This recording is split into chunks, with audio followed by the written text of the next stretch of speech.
Bonjour à toutes et à tous. Cette première vidéo est consacrée au logiciel Nina et plus particulièrement à un plugin que j'ai découvert grâce à la chaîne de notre cher Curve.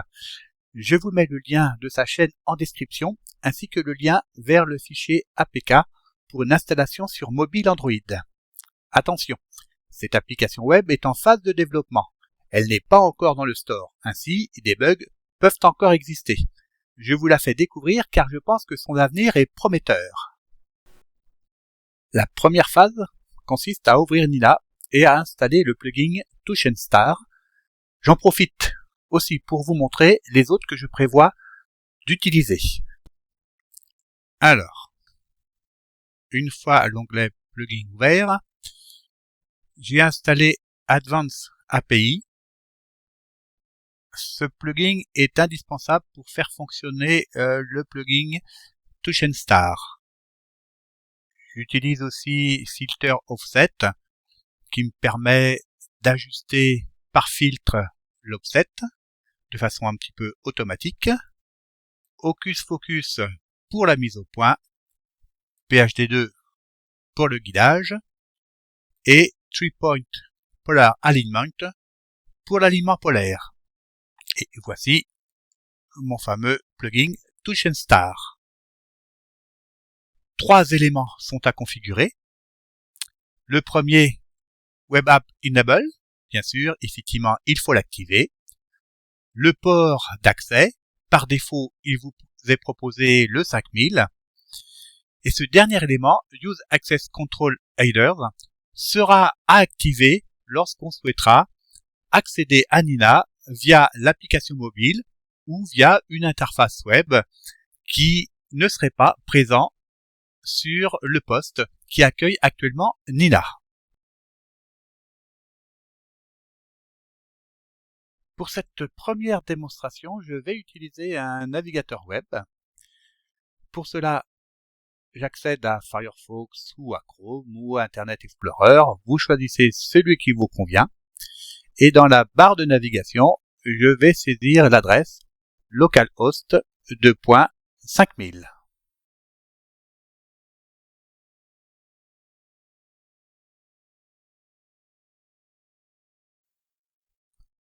Petite fenêtre de bienvenue. Je choisis la langue.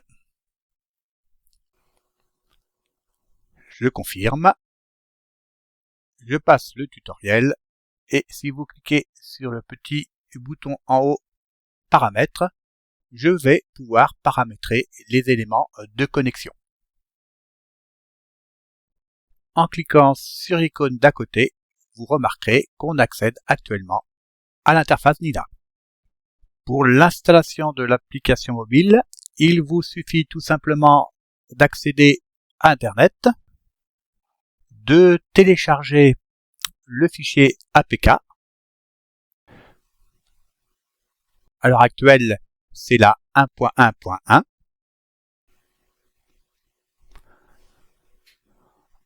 De la télécharger et ensuite d'accéder au fichier, de cliquer sur Installer.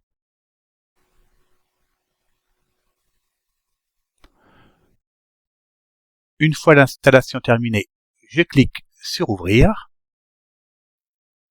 Je retrouve la même fenêtre que celle de l'appli web. Je choisis une nouvelle fois la langue. Je confirme. Vous pouvez d'ores et déjà connecter votre téléphone à la position GPS. Elle sera automatiquement saisie dans la partie configuration de cette fenêtre. Ensuite, il vous suffit d'inscrire une instance. Ici, je vous propose défaut. D'indiquer l'adresse IP sur laquelle est installée Nina.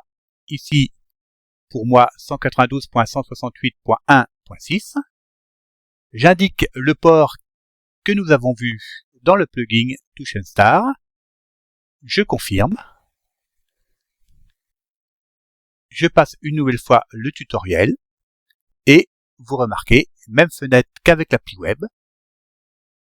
En cliquant sur paramétrage, je trouve le paramétrage que j'ai mis par défaut. Et quand je clique sur le petit lien, j'accède à l'interface de Nina.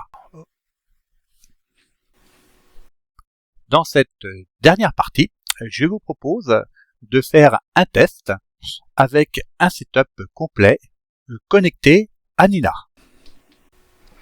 Allez, c'est parti.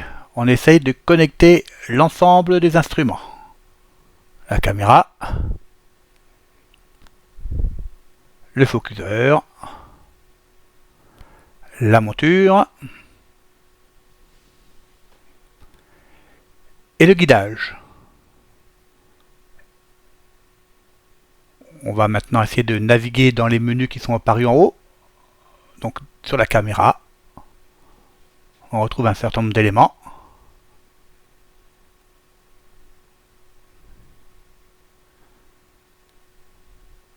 Sur le focuseur de même. Sur la monture. Et enfin sur le guidage.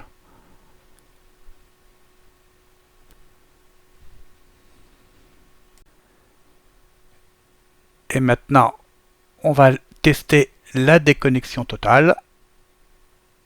Et ça fonctionne.